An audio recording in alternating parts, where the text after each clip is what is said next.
Memo में ऐसा question जिसमें कि कुछ हकीकत नहीं थी, तो मियां नवाज शरीफ जाके 1 मिनट में जाके पार्टी बन गए थे। तो मुझे उम्मीद है कि इन टेपों से अपना नाम क्लियर करने के लिए वो दोबारा जरूर उसमें जाएंगे, और अगर उनको किसी मदद की जरूरत है तो मैं वॉलंटियर करता हूं, मैं सारी टेपें भी दे दूंगा, रिकॉर्ड भी दे दूंगा। सारे वो किरदार जिन पर रकम बांटने का, रकम फराहम करने का इल्जाम है, वो पीपल्स पार्टी के चहीते हैं। एक जानब आपको उनसे शिकायत है कि उन्होंने आपकी हुकूमत को ख़त्म करने के लिए रकूमात तकसीम की, दूसरी तरफ आप उन्हें जर्मनी में एक को बोर्ड ऑफ इन्वेस्टमेंट का चेयरमैन बनाते हैं, दूसरे को जर्मनी में सफीर बनाकर भेज देते हैं। एक पिटीशन बनाएं, जरूर तो मैं उनकी मदद कर देता हूँ, और जो जो उनके खिलाफ इल्जाम नहीं, जो हकीकत है, वो जाके खुद कोर्ट में पेश हों और कह देखे हमसे गलती हुई, माफी मांग लें। ये इल्जामात जुबानी लगा देने, चाचा की तरफ से इसलिए लगा देने कि भतीजे को किसी तरीके से बचाया जाए और भतीजे के जो मुखालफीन हैं उन पर कीचड़ उछाला जाए, तो ये खेल पाकिस्तान में अब ज्यादा देर तक नहीं चल सकता। उन सियासतदानों को जो अरसे से गुड बॉयज बनते रहे और हमेशा पीपल्स पार्टी को कहते रहे कि अदालत में जाओ, उनको मौका मिला है कि काले कोट उन्होंने बनवाए थे सुप्रीम कोर्ट जाने के लिए अभी कुछ महीने पहले, वही कोट पहन के वो फौरन अदालत में पेश हो गए।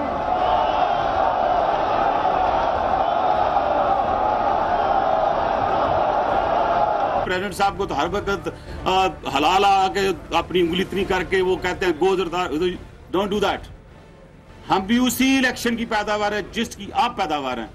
तो मैं वैसे किसी को मजाक करता था, कहीं दूर लगाते लगाते उनकी उंगली आंख में लगी, उन्होंने जरदारी ने लगा दी।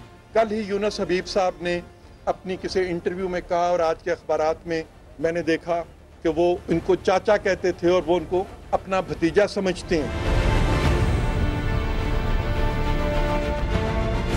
बिस्मिल्लाहिर्रहमानिर्रहीम, अस्सलाम वालेकुम नाज़रीन, मैं हूं Jasmeen Manzoor and welcome to the show. नाज़रीन, ये तो एक कहानी है, सवाल ये पैदा होता है कि पाकिस्तान में ऐसी कितनी कहानियां और होंगी। अभी तो सिर्फ एक राज फाश हुआ है, और इतने कैसे कैसे राज होंगे। क्या ये हुक्मरान इक़्तिदार में आने के लिए और उसके बाद आकर अपनी ही जेबें भरने में लगे रहते हैं। शायद इसीलिए इतने साल गुजर गए कि पाकिस्तान में कोई मामूल के मुताबिक मैं ये कहूँगी तरक्की नहीं हो सकी। अवाम आज भी पिस रही है, आज भी लोग रोटी कपड़ा और मकान के नारे लगा रहे हैं। हैरानी की बात यह है कि आज भी पानी नहीं है, बिजली नहीं है और गैस नहीं है, और उसके साथ साथ कोई प्लानिंग भी नहीं है। कभी मेमो और कभी मेहरान, इसी तरह के स्कैंडल सामने आते हैं, लेकिन उनका कोई हल नहीं होता, यानी कि वो किसी अंजाम तक नहीं पहुंचते। इसी तरह अब मेहरान बैंक स्कैंडल के हवाले से जो नए इंकिशाफात हुए हैं, मेरा ये ख्याल है कि इसका फैसला तो जाहिर सी बात है आला अदलिया करेगी, सुप्रीम कोर्ट करेगी, और इस हवाले से उन्हें ना सिर्फ former chief of the army staff Mirza Aslam Beg sahab के हवाले से डिसीजन लेनी होगी, और कौम को ये बताना होगा कि कोई भी chief of the army staff मुल्क में इतना हज़ात नहीं हो सकता कि वो लोगों की हुकूमतें गिराता फिरे और उसके साथ साथ करोड़ों रुपया खुद भी हथिया ले और अपनी तमाम तर फैमिली में बांटता फिरे, और उसके साथ साथ फिर लेने वाले भी उतने ही गुनहगार हैं। और उन्होंने क्यों लिए? आखिर मोहतरमा बेनज़ीर भुट्टो से इतनी ज्यादा नफरत क्यों थी? उनकी हुकूमत गिरा कर वो क्या करना चाहते थे? और उसके बाद जब वो खुद इक़्तिदार में आए तो उन्होंने क्या किया? आज बात करेंगे इसी पर कि इस स्कैंडल के सामने आने के बाद सियासतदान कौन सा नया रुख अपनाएंगे। इन्हें मुल्क में ये पैसा वापस करना होगा आवाम को या नहीं, यही आवाम आज जानना चाहेगी। एक छोटे से वक्फे के बाद हमें एक पैनल ज्वाइन कर रहा है। हैदर अब्बास रिजवी साहब, सेनेटर मुशाहिदुल्लाह खान साहब, डॉक्टर आयतुल्लाह दुरानी और फरीद पराचा साहब। इनमें कुछ लोग ऐसे हैं जो कंफर्म्ड हैं जिन्होंने पैसा लिया है, और ये तमाम शवाहिद जो हैं वो कोर्ट में जमा भी हो चुके हैं। कुछ ऐसे हैं जो कहते हैं उन्होंने नहीं लिया, और कुछ ऐसे हैं जिन्होंने ये कहा कि पैसा हम तक आया तो था, हमने लौटा दिया। एक छोटा सा वक्फा।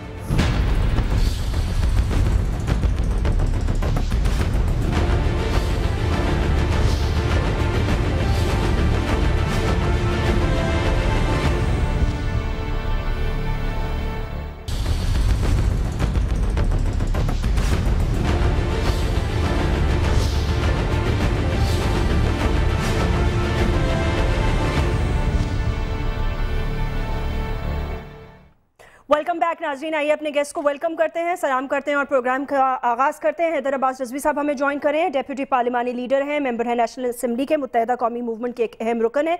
इसी तरह सेनेटर मुशाहिदुल्लाह खान साहब सेक्रेटरी इत्तलात हैं, पाकिस्तान मुस्लिम लीग नवाज के।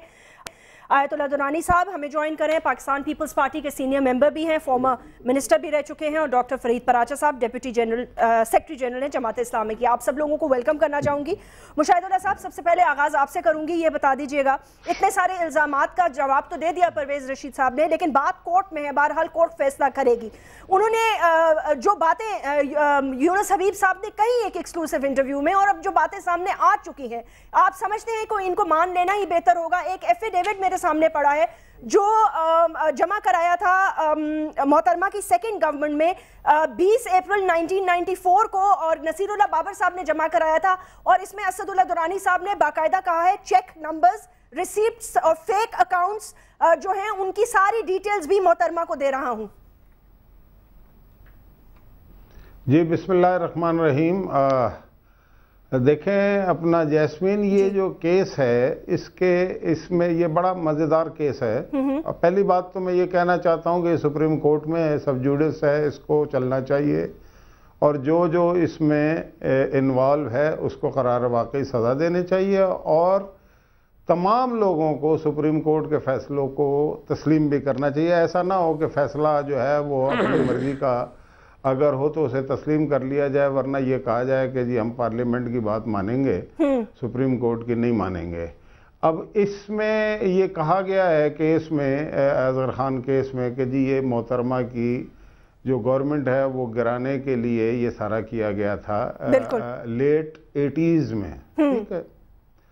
अच्छा, ये जो मेन जो इस वक्त गवाह हैं जो बड़े मशहूर हो चुके हैं, मशहूर तो पहले भी थे, यूनुस हबीब साहब, वो फरमा रहे हैं कि मैंने 1993 में नवाज शरीफ साहब को पैसे दिए थे, हाथ में जाकर पैसे दिए थे। हाथ में जाके पैसे दिए थे, और उनसे जब पूछा गया कि वहाँ पे कितने लोग थे तो उनका जी बड़ी भीड़ थी वहाँ पे, और उस भीड़ में उन्होंने पैसे लिए, यानी कि इतनी मुज़ायका खेज बात है, और फिर अपने बेटे को दे दिए, ठीक है। अच्छा, दूसरी बात यह है कि यूनुस हबीब साहब यानी कि वो कुछ लोगों का तो नाम ले रहे हैं, कुछ लोगों मसलन वो कहते हैं हमने मौलवियों को पैसे दिए, लेकिन नाम नहीं ले रहे। जमात इस्लामी का नाम लिया उन्होंने, मुशाहिदुल्लाह साहब, जमात इस्लामी का नाम लिया है उन्होंने। नहीं, किसी मौलवी का नाम नहीं लिया, मेरी बात तो सुन लें ज़रा। बात यह है कि मौलवियों का नाम नहीं लिया उन्होंने ये भी कहा कि पीपल्स पार्टी को फिर हमने, चूंकि पहले मुझसे गलती हुई थी, लिहाजा उस गलती को मुशाहिदुल्लाह साहब, मैं आपसे मैं गुफ्तगू को आगे बढ़ाना चाहती हूँ। आप मेरी बात सुन ले पहले। मैं खाली आपसे ये पूछना चाहती हूँ, आप इसको एक्सेप्ट करते हैं या डिनाई करते हैं?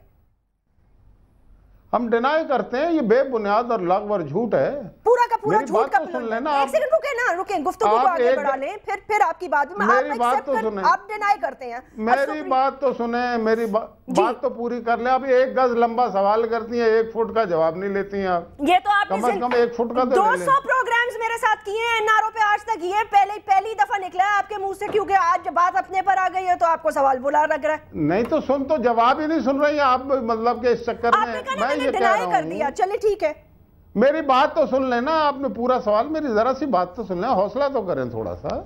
मैं ये कह रहा हूं कि 1993 में उसने कहा जी मैंने 5 करोड़ पीपल पार्टी को भी दिए, नाम नहीं लेता किसी का, पार्टी के लोगों के नाम नहीं लेता, जो अपोजिशन में है उन लोगों के नाम ले रहा है। अच्छा, 1993 में कौन सी हुकूमत गिर रही थी उस पैसे से? क्योंकि 1993 में तो मोहतरमा की हुकूमत आई थी, वो तो जाके 96 के एंड में खत्म हुई है। अच्छा, इसी तरीके से इस केस में 6-7 आदमियों के नाम आ रहे हैं, जिनमें 3 फौजी हैं, 4 सिविलियन हैं। अच्छा, जो देने वाले हैं वो तो कह रहे हैं कि हमने दिए हैं, यानी कि वो उन्होंने इकरार जुर्म कर लिया है। ठीक है, इकरार जुर्म करने के बाद तो एडमिनिस्ट्रेटिव एक्शन होता है। अच्छा, उसके खिलाफ कोई एक्शन नहीं है, कोई ये नहीं पूछ रहा कि 1 अरब 48 करोड़ में से 34 करोड़ बांटे, बाकी पैसे कहाँ गए। ठीक है, एक 25 और 35 लाख को रोए जा रहे हैं। और फिर बड़ी मुज़ायका खेज बात यह भी है कि बड़े छोटे छोटे लीडरों को, किसी को 2 करोड़, किसी को 1 करोड़, किसी को 4.25 करोड़, और जो सबसे बड़ा लीडर था नहीं, बात उसको 35 लाख रुपए। बात सामने आ गई है ना सर, सुन लें, बात सामने आ गई है। उन्होंने कहा और उसके अलावा 20 करोड़ रुपए कर्जों की मद में शरीफ फैमिली को दिए, जो चौधरी शुगर मिल्स में इस्तेमाल किए गए।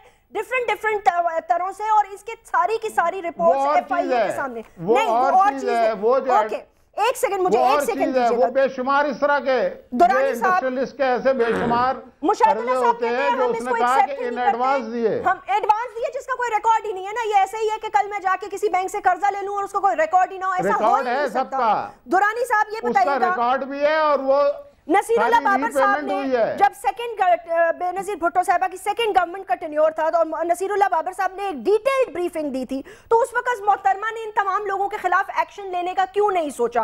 क्यों नहीं मिर्जा असलम बेग और दीगर लोगों को उन्होंने कटहरे में पहुंचाया? दुरानी साहब आपसे पूछ रही हूं। नहीं, सब 6-7 आदमियों को नवाजा उन्होंने, 6-7 आदमियों को नवाजा। दुरानी साहब कुछ बोल रहे हैं ना।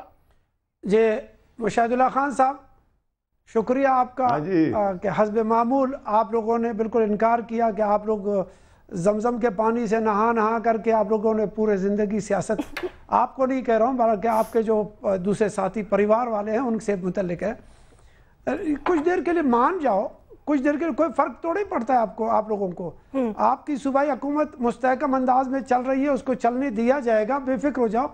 लेकिन कुछ हक़ाइक़ हैं जो साबिक़ा रिवायती आपके हक़ाइक़ हैं, उनको अगर तस्लीम किया जाए और आपकी ज़बान से अगर हम सुनते हैं मुशाहिदुल्लाह खान आयतुल्लाह, तो कम अज़ कम मैं और हैदर अब्बास रिजवी और फरीद पराचा साहब खुश हो जाते कि आपने जेन्युइन तरीके से बात की कि पॉलिटिकल वर्कर की हैसियत से आपके साथियों ने अगर कुछ कहीं कोई हो गया सरजद, उनसे तस्लीम कर लो, क्योंकि कल अदालत में भी वो तस्लीम शुदा हो जाएंगे। फिर कहेंगे मुशाहिदुल्लाह खान आपने मेरे मुतल्लिक जो है ना जो क्या कहते हैं मुद्दई सुस्त गवाह चुस्त वाली बात हो जाएगी। एक बात, दूसरी बात यह कि हमने भी गलतियां की हैं, हमने भी किसी को परखा नहीं और आंखें बंद करके हमने वो जमहूरियत का जो तमगा जिसके सर पे बांधा, अखलाकी तौर पर तो ये था कि वो जिसको हमने जमहूरियत का तमगा उसके सर पे बांधा था, वो उसी वक्त सरेंडर कर लेता, कौम को बता देता कि मैं गैर जमहूरियत पसंद इंसान हूँ, मैं कॉन्स्पिरेसी और साजिश को सबसे ज्यादा अहमियत देता हूँ। किसकी बात कर रहे हैं आप? जमहूरियत का तमगा और किसी भी दोस्त के मुतालिक जो हम लोगों ने कभी कभी मोहब्बत में आकर के आंखें बंद करके सबको अपने साथ रखा। चार्टर ऑफ डेमोक्रेसी की बात कर रहे हैं आप? अच्छा ठीक है, खुल के बात कर रहे हैं ना दुरानी साहब, आवाम को बता। फिर किसकी बात कर रहे हैं? फिर किसको तगमा दिया? मुझे तो पता नहीं आप जमहूरियत के तगमे किस किस को देते फिरते हैं। ये असलम बेग, मिर्जा असलम बेग की बात कर रहे हैं। अच्छा ठीक है, हाँ, हमने उनको दे दिया जिन पर जो करीब करीब खंजर तेज करते हुए हमारा पीछा कर रहे थे, हम समझे नहीं इसको। देखिए एक चीज़ मैं बता दूं कि यकीनन पीपल्स पार्टी के मुतल्लिक अदारा जाती हमला आवरी हुआ है, चाहे वो सदर पाकिस्तान के सीट से हो, पटवारी के दरवाजे से हो, या सदर पाकिस्तान तक के मंजिल से हो, या किसी बटमैन से शुरू होकर के उसके जर्नल तक की सतह हो, या एक क्या कहते हैं मुखबिर का निचली सतह से लेकर के ऊपर की सतह तक, कहीं ना कहीं पीपल्स पार्टी को नुकसान उसको चित करने की कोशिश की गई है। पहली बात तो यह है कि उन्होंने जुल्फकार भुट्टो से शुरू किया कि इसको दुरानी साहब एक बात बता दीजिए, मेरा जो सवाल था मैं आपसे सिर्फ इतना पूछना चाहती हूँ, बात खुलकर सामने आ गई थी, नसीरुल्लाह बाबर साहब ने ब्रीफिंग कर दी थी, ऐवान को बता दिया था, आपने उसके बाद उनके खिलाफ एक्शन लेने के बजाय आपने एक को सफीर लगा दिया और बाहर भेज दिया। असदुल्लाह दुरानी जो आज भी गवाह हैं इस बात के, कहते हैं हाँ मैंने पैसे बांटे। अरे भाई आपने उनको एलिवेटेड पोजीशंस क्यों दी? क्यों आपने इसकी फुल एंड फाइनल इंक्वायरी नहीं कराई जबकि जनरल काकड़ आपके साथ थे?